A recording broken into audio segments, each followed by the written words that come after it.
Hey there, hello, welcome back to my channel. Today, if you clicked on this video, you know what we are doing, and I want to share some tips with you about how I utilize kind of the vibing of romanticizing my life so that I can achieve my goals.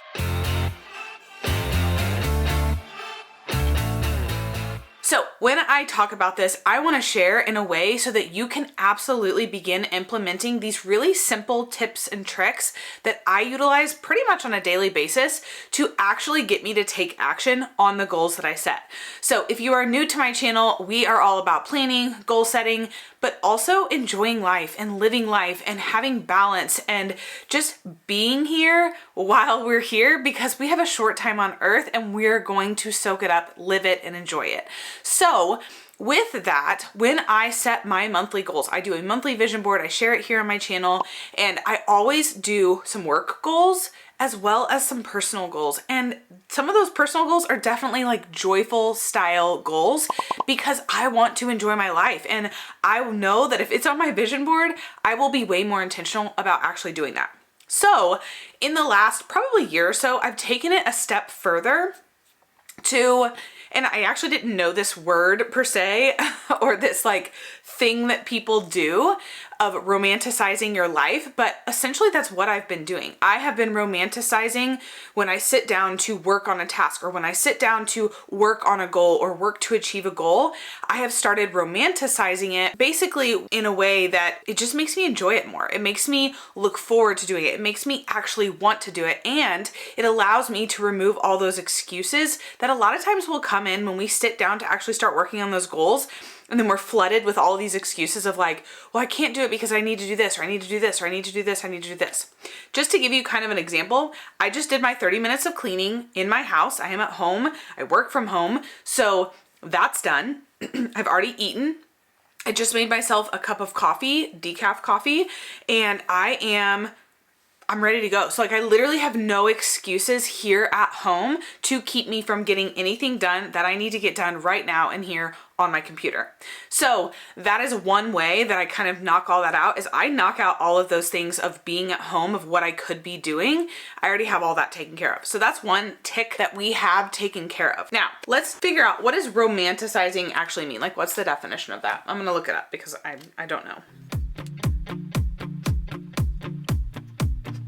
Okay, so I Googled definition of romanticizing your life. So romanticizing your life is a social media trend that involves embracing and enjoying everyday moments. Heck yeah, that's what we're doing.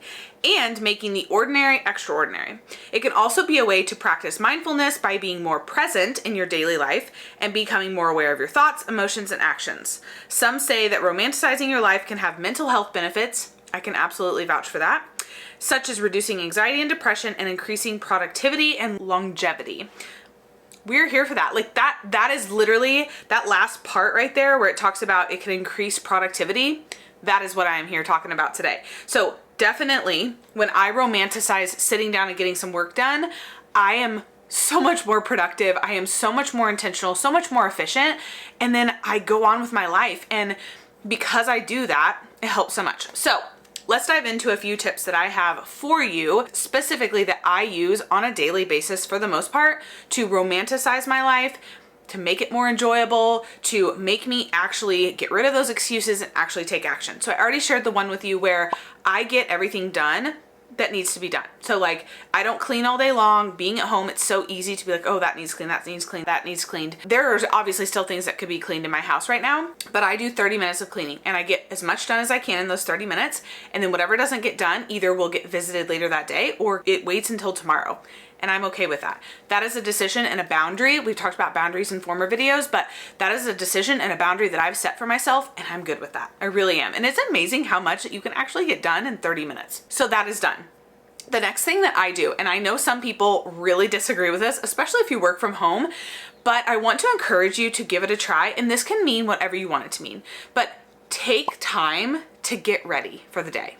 So for me, I'm like at 8 months pregnant currently. So dresses are really, really comfortable for me because I don't like a lot of pressure on my stomach, but I like dresses anyway. I like to fix my hair. I like to throw a little bit of makeup on. I like to get ready. I like to look cute. I used to be a teacher and I loved getting dressed and wearing cute teacher outfits. Like that was one of my favorite parts of teaching it. I'm not ashamed to admit it. When I feel good, I feel like I show up better. And when I feel good, it's a lot of times when my outward appearance is reflecting how I'm feeling on the inside. And so if I take the time to get ready, if I take the time to do my hair, if I take the time to put on a cute outfit, it's usually because on the inside I'm feeling really good and I want my outer appearance to reflect how I'm feeling. So that is something that I absolutely do. And I feel like it's definitely a way that I'm romanticizing my life because I'm taking the time to get ready. And if I can take the time to get ready, I'm showing myself that self-love and respect of like, hey, you're important enough to brush your hair. You're important enough to put a little makeup on. You're important enough to put your contacts in. You're important enough to put real clothes on and get out of your pajamas. Now, that is a personal choice and you might not feel that way. Maybe you are just as productive in pajamas as you are when you get ready. Totally up to you. But getting ready can mean whatever you want it to mean for you. Like maybe it's just changing out of pajamas but into a different sweat outfit or comfortable outfit. Totally fine. I definitely still wear my fair share of crew neck sweatshirts with, biker shorts or leggings. Like I definitely still love that style and vibe. But again, like I said, right now at my stage of life, wearing dresses is actually quite comfortable for me. Plus I just enjoy it. I really do. I've always liked wearing dresses. So that's one that I do. Another thing that I do is I make a to-do list that's not overwhelming. So the beginning of the week, and I will link this below, but I have like a plan the week with me video that I've shared here on my channel, but I will plan my week and I essentially come up with the tasks or the overarching things that need to be achieved for the course of the week. And then I break it down into daily tasks so that I'm not putting all this pressure on myself to get a bunch of things done on Monday and then being so burnt out or so overwhelmed that I take no action and then I take no action on Tuesday because then now I feel like, well, I didn't get anything done on Monday, so now I have even more to do on Tuesday. But instead, I realistically go through like a natural flow of what needs to happen. So for example, if you are someone who runs your own business, maybe you send emails. So you might send an email on Monday and then send a follow-up email on Thursday that kind of reflects back or touches back on the email that you sent on Monday. So you already know, okay, I need to send that email on Monday. Boom, done. Thursday, I need to send another email, but I want to touch on or remind people of what I said on Monday. It's a prime example of if you already have an email sent on Monday, go ahead and schedule that, but then you know what you're doing on Thursday or whatever day, right? So just an example. Other things are, like for me, with my business, I am promoting for women to join me in my wellness community every single day. So I have that on there. And a lot of times I will put a very specific thing that I'm talking about. So some days I may talk about like workouts on one day or nutrition on a different day or the accountability that you get when you join me on a different day. So I will note those things so that I don't feel like I need to talk about all of it on Monday, but instead I'm like, oh no, I'm just talking about workouts today. Tomorrow, I'm just going to talk about the nutrition side of things. The next day, I'm just going to talk about the accountability piece, right? So I make it really clear and I have it in a very natural flow. So when I put it into my planner, I'm not feeling overwhelmed and I'm not feeling like, oh my gosh, I have so much to do. I have no time to do it. I'm going to take zero action. So taking time to plan my week and then putting and plugging in those tasks throughout the week, obviously that can change and it can be fluid, but I go ahead and put them there because for me, it takes that really long to-do list that I have when the week starts and it spreads it out among the days and I'm like, oh, this is totally doable. And then this is probably really obvious, but I really want to make sure that you're doing this.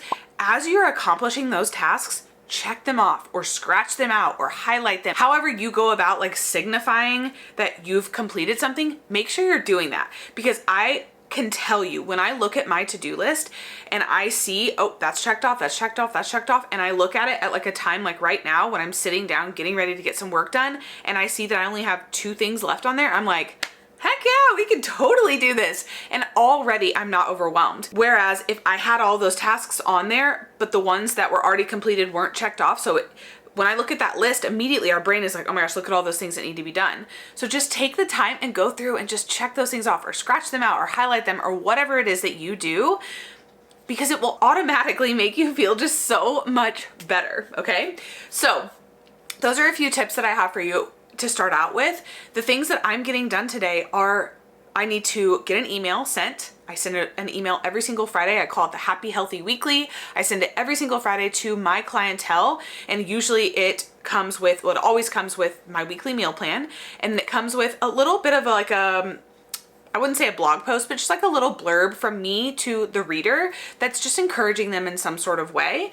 And then I talk about things that are upcoming, any sales that we have going on in the rest of the email. I send that every single week. So that's something that I need to get done. It doesn't take a lot of work. It doesn't take a lot of brain power, but that's something that I need to get done right now. The next thing that I need to do is I need to edit a YouTube video. And I definitely realized there for a while I was dreading editing YouTube videos because I wasn't enjoying them. When I was sitting down to do it, it was often like, oh, I've had a super busy day. Now I need to also do this. So now what I have started doing is I've started making my editing days like that is the big chunk, that is the big task of my day, instead of piling editing a YouTube video on top of doing a whole bunch of other things. So that has helped me tremendously to sit down and to actually get it done because I'm not shot. My brain power isn't gone by the time I sit down to do that. So again, that comes back to that planning piece of I planned out my week. I've gotten other big tasks done on other days so that this can be the big task. Editing the video can be the big task on this day, right? So that helps a ton.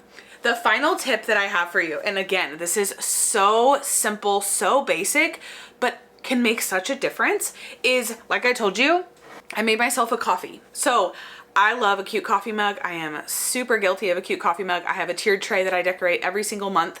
And so I always have cute coffee mugs on it. So I have this adorable little coffee mug. I'm clearly feeling the yellow today. So I have this adorable little coffee mug. I put some decaf coffee in there. I put a little bit of milk, a little bit of brown sugar, a little bit of salt, stirred it up, ready to go. But just having like a warm, delicious coffee in a cute mug further helps me romanticize and enjoy this process and enjoy sitting down to work. I will probably grab a little snack later, so that might be like trail mix or maybe some popcorn or something like that. I like to have like a little snack as well. So that is my final tip for you when it comes to like romanticizing your life. Find something like that. If you're somebody who likes to have like a little snack or likes to have a drink or a beverage of some sort, grab that, put it in a cute cup, put it in a cute bowl, put it on a cute plate, and enjoy that. Like, it really is those little things like that that can make such a difference when we sit down to get work done or when we sit down or get started on working towards a goal. If we can have a different mindset about it, we can show up so much differently. You know, final example, when it comes to doing workouts, maybe you need some more workout clothes. Like maybe the workout clothes you have are too tight or too big. And so when you go to put them on, you just feel frumpy or you feel like you're tearing yourself apart in the mirror because you're wearing clothes that maybe just don't fit you yet. So maybe you just need to update your wardrobe with a few new pieces that fit you, that make you feel really good and confident in your skin right here and now today, so that you will actually get the workout done. Because I don't know about you, but if you put on an outfit and it's too tight, you're either going to beat yourself up to the point that you're going to think, well, what's the point of even doing this workout? I have so far to go. I'm not even going to bother. Or you're going to put something on and you're going to be like, wow, look how loose these are. I don't even need to bother working out. Like, I'm in great shape. Like, these are so loose that I don't even need to get the workout in, right?